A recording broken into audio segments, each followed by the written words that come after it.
There we are. Wow. All right. Magic. We did it. All right. We are going to hire you as the tech people for the town of Westport. We already have some great subject matter experts. Us doing tech, I don't know. Thanks for joining us. We've got, as you can see, Kevin Christie on the right, the male running for first selectman, and his running mate, Amy Wistreich, on the left, the female. Good morning. So there should be no confusion. No confusion. Thank you for joining us. This is the third Instagram Live we're doing with the candidates, and it's a conversation. We invite readers to send in their questions, but it's my blog, so I'm going to start. And let's start with the obvious, Kevin. Why are you running? Yeah, it's a tremendous opportunity and honor to be here with you, Dan, and with all the viewers. You know, why I'm running for first selectman. It's really all about the community. And I remember when our real estate agent took us to Campo Beach and told us the playground had been built by the community. And this was 7 years ago, and my twins were 4 years old at the time. And I can still picture them at the top of the rope climb, looking around as if they were on top of the world. And that's when it hit my wife and I that it just captured exactly what we wanted in a town, a community where people come together and build something lasting. And it was a great experience to be back on that same playground a couple of times earlier this spring, helping to rebuild it again. And it was just a nice reminder of what we as a community can accomplish together. You know, we have all of these tremendous assets in our town on paper and in our town, from our top-ranked schools to Campo and Longshore and the library and the senior center. But it's really the community that drew us here that we couldn't find anywhere else, to be honest. And that's what drove my interest in volunteering in our schools with the PTA, becoming a PTA leader, and ultimately being elected to the Board of Ed as well. And I see a tremendous opportunity in our amazing town to make it even better, utilizing our town's taxpayer dollars better, bringing people to the table more, engaging with constituents more, to come up with solutions that will truly work for Westporters. And can continue more in the Instagram Live about my professional and public service experience, but it's all really driven by the community. Sure. You said last night at the Youth Commission debate that you are proud to be a Democrat. What does that mean in the context of a local race? It's a great question. I think, so many of our challenges and opportunities in our town should be nonpartisan. How we decide as a town to move a maintenance facility, or building a new school, or the future of a community gardens. Or tackling traffic with advocating for Westporters with the state. None of that should be partisan. And I feel like the Democratic Party, and my feeling of being proud as a Democrat, that means something today. That is caring about our people, caring about open government, caring about democracy. Like, that is all incredibly meaningful, and it's one of the big reasons it gets back to community, and that local government is here to serve the people. And I think looking at the national parties, to me, other parties stand for something totally different with the current occupant of the White House. So for me, it's having the leadership and executive experience to execute and govern, having the right approach to engage with the community, and if stuff comes up, if we have masked federal agents in our town, I will be sending out communications to our community to to let them know what they can do to keep themselves safe and community members safe. We will be, mobilizing to the extent people's health care gets cut. We will be looking to Health and Human Services to support our community members as they need, and we'll be working with our partners in Hartford, whether it be our local legislators, governor, the lieutenant governor, key state agencies, and our federal delegation as well. They are all incredibly supportive of both of us, and that can drive real quality of life improvements for Westporters, whether that be around traffic or infrastructure grants, or with our attorney general in fighting for Connecticut residents' rights on a daily basis. It can, to me, it makes a big difference, and that's many of the reasons why I am proud to be a Democrat and proud to be living in Connecticut. So you're running against two former Democrats, now unaffiliated, David Rosenwax, who's been endorsed by the Independent Party, and Don O'Day, endorsed by the Republican Party. What makes you different from those two? Sure. I mean, for one, it's party. I am a proud Democrat. You point out up until recently, both were also Democrats, and like you said, one chose to seek the endorsement of or received the endorsement of the Republican Party, and the other received the endorsement of the Independent Party, which is an actual party. It's different from being unaffiliated. So that's certainly a differentiator. And then also it's, my experience professionally and in public service, and our combined experiences as well with Amy. Professionally, my roles were always focused on bringing people together to address challenges and opportunities, and very focused on solutions and execution. My transaction experience as an investment banker, amounts to 80 times that of our 10-year capital forecast. I know how to get things done and get them done the right way, and that's engaging with people. And it's been my same approach to public service here in Westport.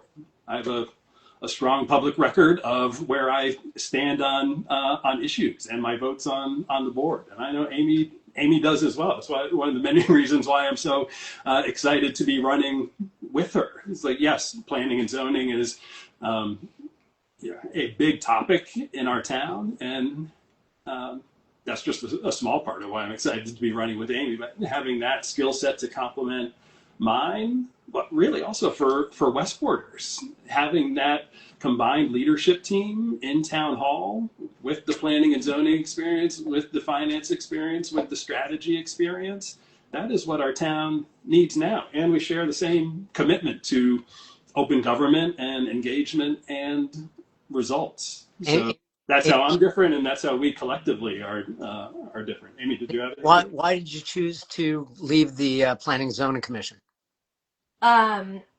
I didn't choose to leave the Planning and Zoning Commission. I chose to run as second selectwoman with Kevin. So in order to do that, I had to vacate my position, which, Dan, for 6 years I've been working diligently as a volunteer in this town on land use issues, 4 years on the ZBA and 2 years on the Planning and Zoning Commission.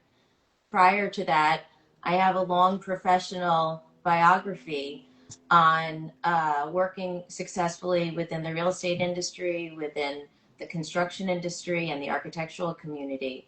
And I felt at this moment in time, with land use being the hot button issues all across the board in Westport, and with all the experience I've had working in town hall with land use issues, that this would be the right time for me to take the next step, be in the selectman's office, and really be able to affect change that I've been frustrated with in Westport, to tell you the truth, because over the last 6 years, we've done a lot of studies, we've spent a lot of money, and it has not resulted in a shovel in the ground and in the kind of action that I think is we can have in Westport. So I feel like me being in the selectman's office, I really can bring together my strong relationships on the Zoning Board of Appeals, my strong relationships on the Planning and Zoning Commission, my strong relationships with the Planning and Zoning Department and town engineers in Town Hall, and use my relationships with the state to really affect positive land use change in Westport. And it's been a real privilege to work in this town in land use, and it's been a real privilege for me to serve the town. And I just wish to continue doing the same work that I've always done, just at the next level, and try and coordinate some more work product. Well, you mentioned shovels in the ground. Actually, yesterday there were shovels in the ground at Long Lots. It's funny, I knew you were going to say that. I was thinking that as I said it. So Kevin, how has your experience on the Board of Education, how would that be transferable in Town Hall? Sure. I think one is certainly a focus on, again, results and getting things done the right way. And a big part of that is engaging with the community. I think one way as chair of the policy committee, I helped to facilitate the passing of over 30 policies during my time as chair, from elevating student voice to improving the climate in our schools, and doing it through open meetings, through engaging with the public, incorporating their feedback, while also very much respecting the input from our subject matter experts. Our chief educational officer is the superintendent, and administrators and teachers, and that is directly translatable to governing as CEO of the town, in terms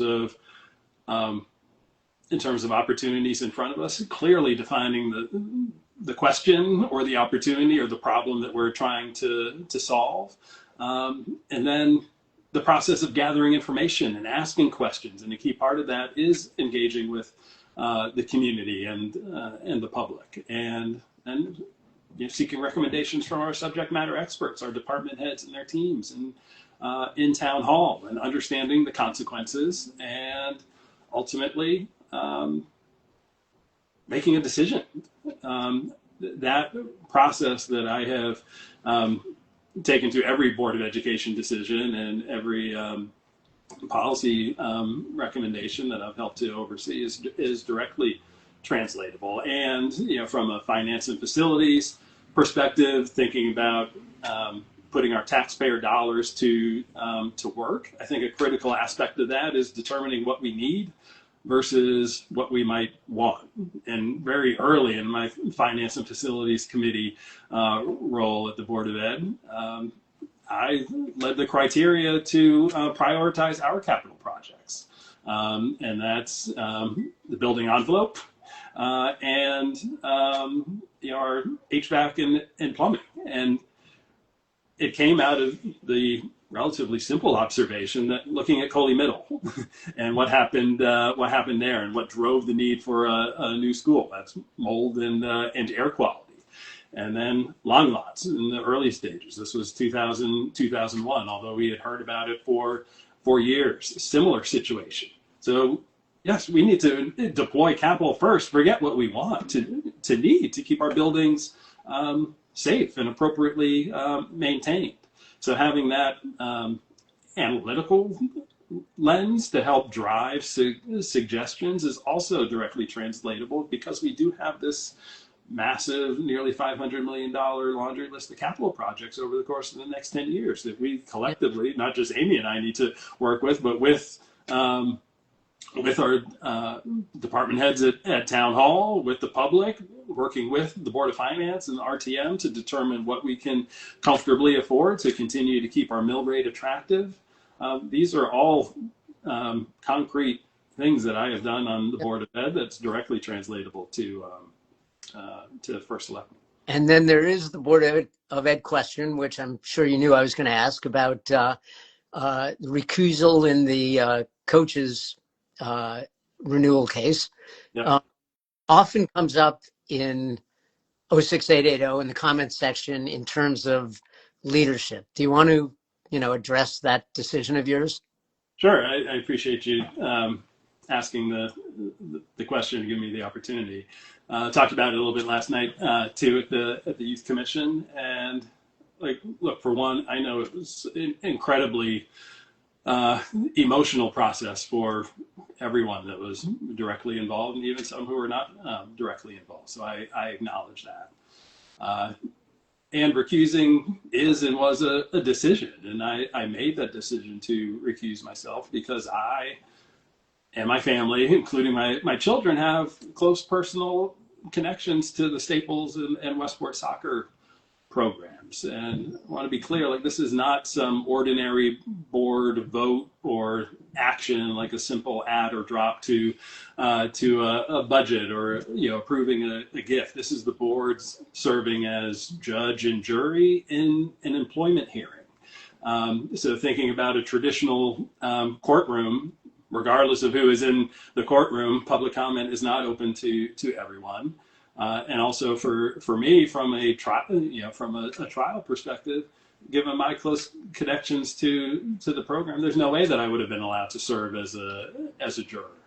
And I do think about on 06880, a few days before the most recent non-renewal hearing, Coach requested me to unrecuse myself. And due process doesn't allow for parties to pick their own specific jurors. So I have been wondering why they wanted me to unrecuse myself.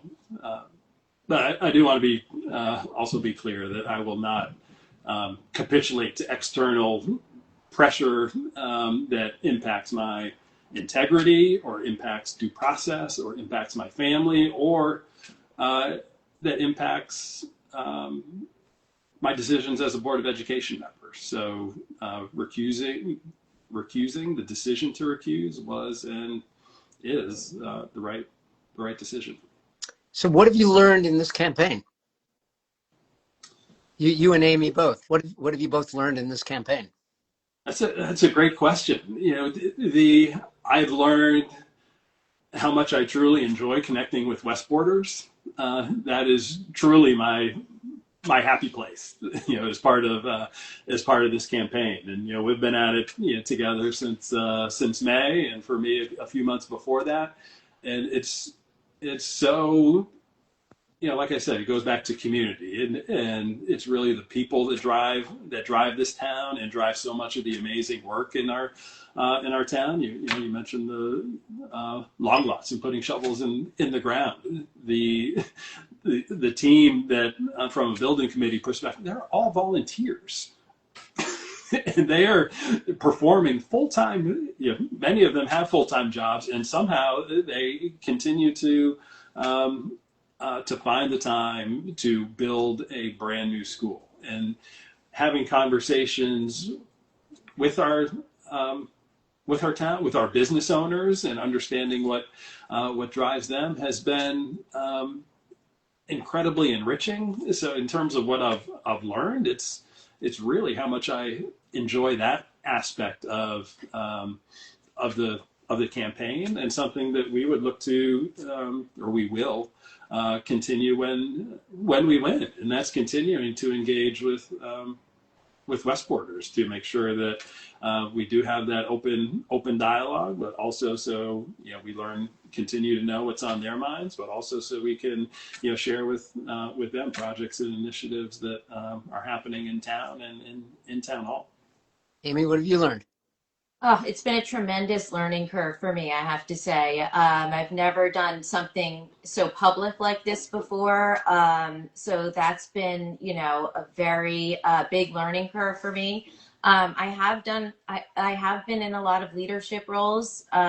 So in my past, I'm a Wexner Fellow, which is a recognition of young leaders throughout North America prior to the age of 40 that have done a tremendous amount of leadership work, that are then granted a fellowship to do leadership training for 2 years. So I I've done a lot of board work. I've done a lot of leadership work. So this was really bringing a lot of those pieces together for me. I've learned a little bit about myself along the road. I've learned a tremendous amount about the state of Connecticut that I didn't know as clearly before this, which has really underscored for me during this time of national uncertainty and national conversations that have been thrown about the last couple of years. I really have a very deep appreciation for living in the state of Connecticut. And that has really been fostered through this election for me.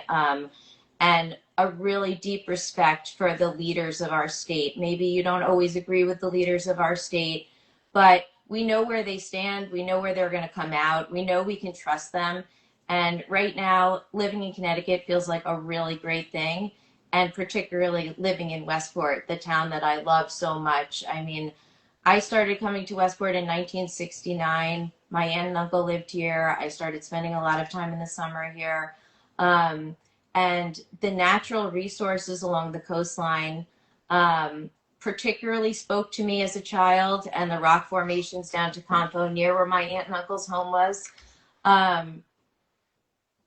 So it's been a real privilege for me the last few years to work in this town and work on the things professionally that means something to me, and also as a child coming back to live here as an adult means so much to me. So the learning curve has been steep, Dan. And Kevin, speaking of the environment, a question just came in. Sounds pretty harsh. Can you please ask Kevin why on the Board of Education he allowed the destruction of the community gardens? Look, I appreciate the question. I hear how you caveated it, and you know, I am sad that the community gardens at this point in time no longer exist. Having an asset like that in our town is incredible for people to come together and build. That's how we started this conversation. You know, in terms of my role as a Board of Ed member, I, as part of the Board of Ed, requested a new school from the town. That was back in June of 2022, and then municipal land use decisions go to the first select person, and then a building committee was formed that initially I was not on. I didn't join until November of 23, and so my perspective was advocating for a new school as expeditiously as possible. So I think for me, if I was first select person at the time, as soon as the Board of Education made the request, I would have brought all of the users of the nearly 30 acre property together, not just the schools, but all of our youth sports organizations, users of the community gardens and the preserves, and the neighbors, to come together and understand everyone's wants and needs, so we can plot a path forward. Now, candidly, my crystal ball isn't good enough to know if we would have wound up in a different place. I would like to think that we would have, certainly from a timing perspective. It took 3 years to go from the Board of Ed's request to funding approval. I get this is a big, complicated project, but bringing everyone together sooner, I think, would have helped to facilitate a bit of a more efficient process. And perhaps there would have been an opportunity to keep the community gardens on site. But both Amy and I are committed to finding the right home for the community gardens that is has the proper sunlight, proper water, proper parking, proper topography, proper soil. We've spent a lot of time with the gardeners, and we understand where they're coming from, and we understand the asset that provides to the community. Any regrets? Any any decisions you made that you would want to take back or redo? For me, honestly, no. I tend to put a lot of thought into my work and into my life, and once I take action, it's a pretty deliberate process. So I really try to live life without regrets. Certainly, there are learning opportunities, and there's always opportunities for me as an individual to improve, and organizations and systems to continuously improve. But for me, I don't have any regrets. Right, Amy? No, I think that my public record speaks for itself. I've done a lot of voting around town in the last 6 years, so there's a big public record that I have to stand on. And like Kevin, I'm a very principled, thoughtful, methodical, analytical person. I've taken my land use work in town extremely seriously.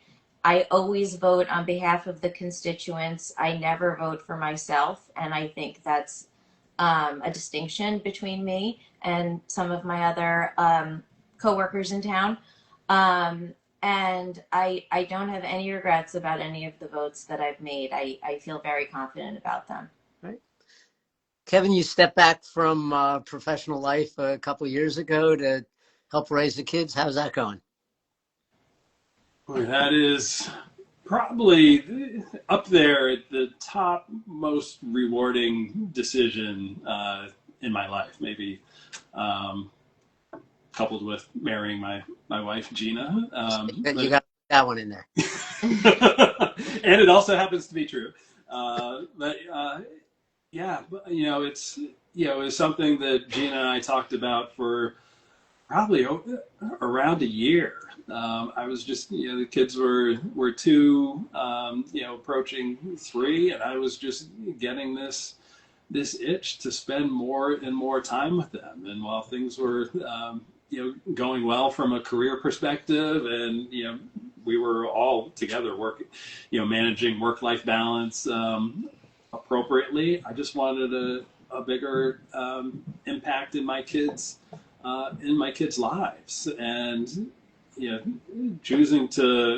making the decision to step back from work and step into my kids' lives and their school community at the time, at the preschool that they were at in New York City. And then when we did move to Westport, it provided the opportunity to do the same here. I was the one that was, taking my kids to the kindergarten play dates the summer before kindergarten started. I was the one volunteering with the PTA, kindergarten lunch duty, and in the library and Art Smart, and library volunteer. That's with the exception of COVID, when nobody was in school or hybrid. That's been one of the most fulfilling aspects of this entire decision, because not only do I get to spend time with my kids in the library, but I get to spend time with so many of their friends, and I get to help out the school community. So it has been amazing, and that's one of the things that I learned, if you will, about the campaign process. I knew going in it was going to be 24/7, and I know that the full-time job of CEO of the town will also be 24/7. So that was also very much a family decision, because campaign life is very different from life beforehand. But Gina is incredibly supportive, as are the kids, and it's been amazing. So just a couple more. These are easier ones. Both you and Amy. What's your go-to place in Westport? Mine's Colony. It's so easy. So I'll just go first. I'm always there. My husband and I are always up there. We love Campo. We love the beach. And Kevin, Amy was so quick with her restaurant. Favorite restaurant, and it's got to be one. Can't weasel out of this. It's driven a lot by my kids. Sakura. Okay. All right. Great. Amy Wistrike and Kevin Christie, candidates for second and first select person, respectively. Thanks for joining us. We will post this Instagram live tomorrow for the people who missed it. We've got a couple of hundred watching right now. Wow. You go, Dan. Great, Dan. Thank you, everyone, for watching. Thank you. The amount of people who have 12 noon free is amazing. But thanks for joining us, Kevin and Amy. You've got some campaigning to do, some lawn signs to hammer in, and we will see you on the trail. There you go. Thank you.